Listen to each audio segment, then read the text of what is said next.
जय हिंद दोस्तों, कैसे हैं आप सभी लोग। तो आज की इस वीडियो में मैं बात करना चाहूँगा एसएससी जीडी के मेडिकल के बारे में।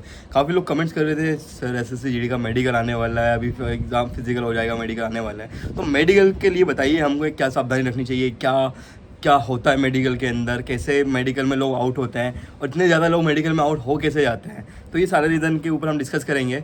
वीडियो पूरा देखिए, बहुत सारी चीज़ें आपको ऐसी पता चलने वाली है जो अपने को शायद कभी इस चीज़ का आइडिया भी नहीं होगा। तो ये मेरा पर्सनल एक्सपीरियंस है। दिल्ली पुलिस का मेडिकल हो गया, एसएससी सीपीयू का मेडिकल हो गया, एयरफोर्स का मेडिकल हो गया, 3-4 मेडिकल मैंने खुद पर्सनल दिए हुए हैं। तो इन पर्सनल एक्सपीरियंस के साथ में ये वीडियो मैं आपको डिलीवर करने वाला हूँ।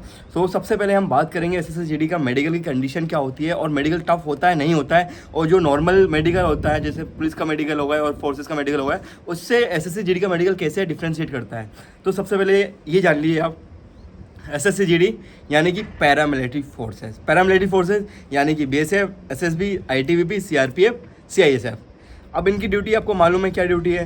बीएसएफ यानी कि बॉर्डर पे काम है, एसएसबी यानी कि बॉर्डर पे काम है, आईटीबीपी यानी कि बॉर्डर पे काम है, सीआरपीएफ यानी कि पूरा इंडिया के अंदर काम है। उसके अलावा सीआईएसएफ यानी कि मतलब स्टैंडिंग ड्यूटीज़ है उसकी मैक्सिमम। तो अब ये मान के चलिए कि आपको मेजॉरिटी ऑफ टाइम फिजिकल वाला काम करना पड़ेगा।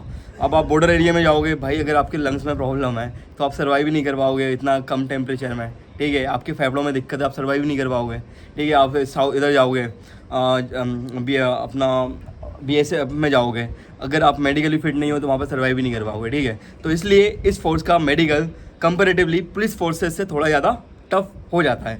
एक रीज़न यही है क्योंकि इसकी जो आर्मी की जो ड्यूटीज़ होती हैं कि मतलब भाई अपना नेशन को प्रोटेक्ट करना, वैसी ड्यूटी ऑलमोस्ट पैरामिलिट्री फोर्सेस की होती है कि अपने इंटरनल पीस को मेंटेन करना है, बॉर्डर सिक्योरिटी करना है, और देश के अंदर कुछ भी दिक्कत रहे तो वहाँ पे आर्मी तो है ही है, फिर पैरामिलिट्री फोर्सेस ही आती है सेकंड नंबर पे। तो ये सारी चीज़ें होती हैं, तो इसलिए इसका मेडिकल अच्छा होता है। अब मेडिकल में क्या क्या होता है उसके बारे में हम बात करेंगे। सबसे पहले हम बात करते हैं आपका सिर से लेके पैर तक की बात करते हैं। तो सबसे पहले मतलब जो स्टार्टिंग में क्या होता है उससे स्टार्ट करते हैं। सबसे पहले क्या होता है, आपको खड़ा कर दिया जाता है, आपका डॉक्यूमेंटेशन होता है पहले तो। ठीक है, आप भाई फर्जी आदमी तो नहीं आया कोई, जो पेपर दिया वही तो है, ये सारे डॉक्यूमेंटेशन हो जाता है। उसके बाद में आपको सर्टिफिकेट दिया जाता है, आपसे पूछा जाता है कि भाई आपको इससे पहले कभी कैंसर तो नहीं था, कोई एड्स तो नहीं था, कोई किसी जॉब से आप मेडिकली अनफिट तो नहीं थे, कहीं आपको कोई ऐसी क्रोनिकल डिजीज़ तो नहीं है जिससे आपको कहीं ना कहीं प्रॉब्लम हो। तो वो आपसे पूछते हैं, तो वो वहाँ पे मतलब कॉलम रहता है यस नो के, वो सारी चीज़ें होती हैं। उसके बाद आपका स्टार्ट होता है, फिर मेडिकल स्टार्ट होता है। अब जैसे मेरा सीपीओ का मेडिकल हुआ था, मैं पूरा डिक्टो आपको वैसे डिलीवर कर रहा हूँ, क्योंकि एसएससी सीपीओ से भी आप पैरामिलिट्री फोर्सेज और दिल्ली पुलिस में सब इंस्पेक्टर लगते हो, वैसे ही आप एसएससी जीडी से पैरामिलिट्री फोर्सेज में आते हो। तो मेडिकल जो है बोर्ड जो है वो एक ही ऑर्गेनाइजेशन लेती है। मान लो जो मेडिकल सीआईएसएफ के मतलब जो मेडिकल सब इंस्पेक्टर का हुआ था, वही मेडिकल पैरामिलिट्री फोर्सेज में एसएससी जीडी वालों का होता है। तो स्टार्टिंग में बात करता हूँ। सबसे पहले हम लोगों का जैसे लाइक कि हम लोगों से क्या करवाया था, हम लोगों को खड़ा कर दिया, हम लोगों को कपड़े मतलब अंडरवियर पे खड़ा कर दिया। तो अंडरवियर भाई थोड़ा मतलब अपना बेस्ट ऑफ क्वालिटी का पहन के जाना, वहाँ पे थोड़ा एम्ब्रेस ना हो जाए मोमेंट, तो वहाँ पे खड़ा कर दिया। उसके बाद हमको थोड़ा ऐसे जंप करवाया। इस ऐसे जंप करवा के हम इससे क्या पता करा उनने कि इस लड़के को वेरिकोस वेन तो नहीं है। वेरिकोस वेन कहाँ पे होती है, आपके नी जो है, नी के पास में जो वेन्स होती है उसकी गुच्छियाँ बन जाती है, तो उसको वेरिकोस वेन बोलते हैं। तो कहीं ना कहीं वेरिकोस वेन तो नहीं है, तो उससे वो पता चल जाता है, वो वहाँ से बाहर निकल जाती है। अगर वेरिकोस वेन है तो वहाँ पे आपका पॉइंट बन जाएगा।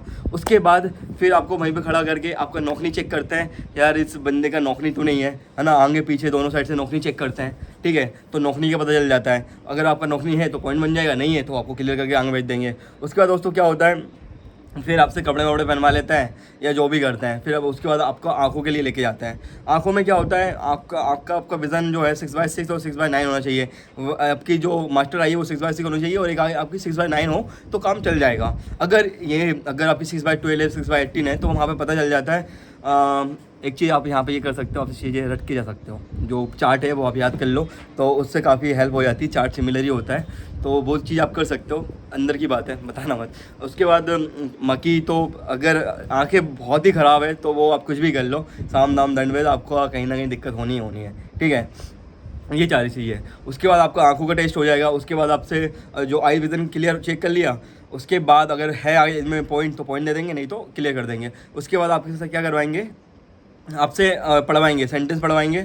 उसके बाद आपसे जो आपका कलर ब्लाइंडनेस है वो चेक करेंगे। कुछ नंबर होते हैं उसमें, कलर्स होते हैं, मल्टीपल कलर्स होते हैं, उसमें कुछ नंबर लिखे रहते हैं, तो वो आपका चेक करते हैं। तो अगर कलर ब्लाइंडनेस होगा तो वहाँ से पता चल जाएगा। तो ये सारी चीज़ें हो गई आँखों के लिए। उसी के साथ साथ आपकी नाक चेक कर लेते हैं, इसमें डीएनएस तो नहीं है, कुछ है तो नहीं है। दांत चेक कर लेते हैं, दांत पूरे हैं कि नहीं, ठीक है, कुछ दांत में कीड़े मीड़े तो नहीं है, तो ये सब साफ करके जाना। उसके बाद ईयर चेक करते हैं, ईयर में वो मशीन डालते हैं और देखते हैं भाई कान के अंदर पर्दे के अंदर कुछ छेद तो नहीं है, या कान के अंदर बहुत ज़्यादा मेल तो नहीं है, तो कान मान आप साफ करके जाना। तो ये सारी चीज़ें। उसके बाद वो कि मशीन लगा के चेक करते हैं आपको प्रॉपर सुनाई दे रहा है नहीं सुनाई दे रहा, तो ये सारी चीज़ें होती है, ठीक है। ये तो आपका हो गया आँख, नाक, कान का और दांत का, ठीक है, ये सारी चीज़ें हो गई। उसके बाद दोस्तों या तो आपको एक्सरे के लिए भेज दिया जाएगा ब्लड, या फिर आपका दूसरा जो पार्ट है, जो दूसरा मेडिकल है, लाइक कि आपका प्राइवेट जो मेडिकल होता है, तो उसमें क्या होता है, बीइंग वो है, तो अगर सेम चीज़ गर्ल्स के साथ भी होती है, इसमें कोई वो आपको बहुत ज़्यादा नर्वस होने वाली बात नहीं है। सारी चीज़ें जो जैसा मेडिकल बॉयज़ का होता है सेम वैसे ही गर्ल्स का भी होता है। तो फिर क्या होता है उसमें आपका फिर सेम कंडीशन, आपसे कपड़े उतरवा लिए जाएंगे, लाइन से आपको खड़ा कर देते हैं, अंडरवियर पे आप रहते हो, एक पर्दा लगा रहता है वहाँ पे, फिर आपका क्या प्राइवेट पार्ट चेक करते हैं, आपकी फॉर स्किन ठीक ठाक हो रही है नहीं है, पीछे मतलब प्रॉपर है नहीं है, आपके टेस्टस 2 हैं कि नहीं, कहीं मिसिंग तो नहीं है। उसके अलावा आपको थोड़ा झुकाते हैं, खसवाते हैं, मतलब आप खांसते हो, झुकते हो, खांसते हो, तो उससे पता चलता है आपको पाइल्स तो नहीं है, ठीक है। ये सारी चीज़ें वहाँ से पता करता है। तो ये 3 चीज़ें होती हैं जो प्राइवेट पार्ट्स में चेक होती हैं। पहला फॉर स्किन हो गया, दूसरा आपका पाइल्स हो गया, तीसरा आपका टेस्टस हो गया कि यार ये इनमें कोई प्रॉब्लम तो नहीं है। अगर यहाँ पे कोई प्रॉब्लम है तो इसमें परमानेंट रिजेक्शन है, तो इस चीज़ से आप, अगर आपको है तो है, मतलब फिर बच नहीं सकते आप इससे, ठीक है। दूसरी बात, उसके अलावा ये सारी चीज़ हो गई। फिर नौकनी का फिर एक बार फिर अगर मतलब उनको लगता है डाउट है, तो वो फिर क्या लेटा के आपको लेटा देते हैं, फिर उसके बाद चेक करते हैं। तो ये थोड़े मल्टीपल तरीके से नौकनी को चेक करते हैं। तो ये आपका नौकनी का ये एक और तरीका हो गया। उसके साथ दोस्तों मैं बात करूँ आपका हैंड चेक करते हैं। हैंड में आपका कोई बहुत ज़्यादा कर्व तो नहीं बन रहा है। उंगलियां आपकी चेक करते हैं, उंगलियां ठीक ठाक है कि नहीं है। नाखून चेक करते हैं, नाखून में कुछ ज़्यादा ब्लड सर्कुलेशन, ये सारी चीज़ें कोई दिक्कत तो नहीं हो रही है। उसके बाद ये हो गया आपका, फिर जैसे कि मैंने बताया वेरिकोस वेन हो गया, टो वगैरह हो गया, टो तो ठीक है, फ्लैट फुट तो नहीं, ये सारी चीज़ें चेक होती हैं, ठीक है। उसके बाद आपका ये तो पूरा बॉडी का ऊपर से नीचे तक का मेडिकल हो गया। अब इनर मेडिकल की अगर हम बात करें तो इनर मेडिकल में आपका ब्लड ग्रुप चेक होगा। ब्लड ग्रुप में कोई इन्फेक्शन तो नहीं है, कोई बीमारी तो नहीं है, कोई क्रोनिकल डिजीज़ तो नहीं है। उसके बाद आपका एक्सरे होगा चेस्ट का, चेस्ट के एक्सरे में दिल के अंदर कोई छेद में तो नहीं है, ये सारी चीज़ें पता करते हैं, कोई चेस्ट में कोई प्रॉब्लम तो नहीं है, ठीक है। उसके बाद आपका हो गया चेस्ट एक्सरे हो गया, ब्लड ग्रुप हो गया। उसके बाद आपका यूरिन टेस्ट होता है। यूरिन टेस्ट के टाइम पे आप एक काम करना भाई, ज़्यादा से ज़्यादा पानी पीना, ताकि आपका यूरिन जो है वो येलोइश ना हो, वाइट रहे। ये आपका बॉर्डर कलर में यूरिन होगा तो आपको कोई दिक्कत नहीं होगी। देन आफ्टर मैं बात करूँगा दोस्तों, आपका यूरिन टेस्ट हो गया, ब्लड ग्रुप हो गया, बीपी यार क्या होता है कि जब भी बीपी चेक होता है तो बंदे काफ़ी ज़्यादा नर्वस हो जाते हैं। तो काम डाउन, अपने आप को नॉर्मल रखो। आपका नॉर्मल बीपी आपका 140 तक काउंट होता है तो कोई दिक्कत नहीं, 140 के अंदर आप अंदर हो, क्योंकि जवानी में हमेशा बीपी हमेशा बढ़ा रहता है। तो ये सारी चीज़ें होती हैं। इसके अलावा दोस्तों यही मेजर चीज़ें होती हैं। और एक्सरे वगैरह चेस्ट के होता है। आप सोचो कि मेरा हाथ टूटा हुआ है तो हाथ का मेरा एक्सरे होगा, नहीं दोस्तों, इसका आप टेंशन ना लें, इसका एक्सरे नहीं होगा। मेरा आपका पैर टूटा है तो उसका भी एक्सरे नहीं होगा, क्योंकि बस चेस्ट का एक्सरे होता है, एक ही एक्सरे होता है, इसके अलावा कोई एक्सरे नहीं होता है। बाकी हाँ, अगर ऐसी कोई दिक्कत है, आपका मतलब पैर फ्रैक्चर है, तो भाई आपको ट्रेनिंग में बहुत दिक्कत हो सकती है, क्योंकि CPO की ट्रेनिंग हो गई, GD की ट्रेनिंग हो गई, ये काफ़ी टफ ट्रेनिंग होती है रादर देन पुलिस। सो ये थोड़ा दिक्कत हो सकती है आपको, तो इससे आप बच के रहिए। अगर आप पहले से आपको ऐसी बहुत बड़ी प्रॉब्लम है तो आप अपना गोल चेंज कर सकते हो कि आप सर्वाइव नहीं कर पाओगे, या आपको बहुत ऐसी कोई दिक्कत है जहाँ से आपको हेल्थ इश्यूज हो सकते हैं, तो वो आप पहले से आप कम पता हो, आपको बेहतर जानते होंगे, तो ज़बरदस्ती नहीं करना चीज़ों के साथ में, ठीक है। बाकी यही चीज़ें होती हैं, मैंने सारी चीज़ आपको बता दी है। अगर इनमें से कहीं भी आपका पॉइंट बनता है तो आपको रीमेडिकल दे देते हैं, फिर अगले दिन आपका मेडिकल होता है, तो अगले दिन फिर वो कमेटी बैठती है, वो आपका मेडिकल करती है।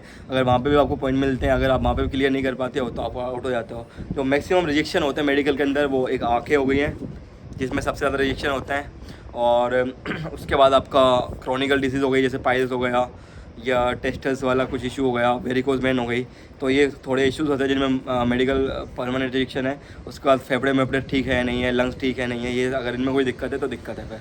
तो ये सारी चीज़ें होती हैं और यही सब होता है। तो इसके अगर आप फिट हो तो फिट हो, नहीं हो तो उसमें आपका कोई कंट्रोल है नहीं। तो इसके लिए आप तैयार रहिए। बाकी छोटी मोटी चीज़ जैसे आपका नौकनी हो रहा है तो नौकनी की मैंने पहले वीडियो डाल रखी है, आप जाके वो देख सकते हो। उसके अलावा ओवरवेट हो तो ओवरवेट का वजन कम कर सकते हो, मैंने वीडियो डाल रखी है, वो भी वीडियो बना रखी है मैंने। अगर आपको इसके अलावा भी कोई भी डाउट है, कोई भी आपकी क्वेरी है तो बिल्कुल आप कमेंट करिए, आपको सॉल्यूशन मिल जाएगा। वीडियो आपको अच्छा लगा हो तो वीडियो को लाइक करें और हमारे साथ जुड़ने के लिए हमें सब्सक्राइब कर लें और कमेंट करके ज़रूर बताएं और लाइक ज़रूर करें। वीडियो को लाइक करते नहीं हो आप लोग। So thank you so much. जय हिंद, जय भारत।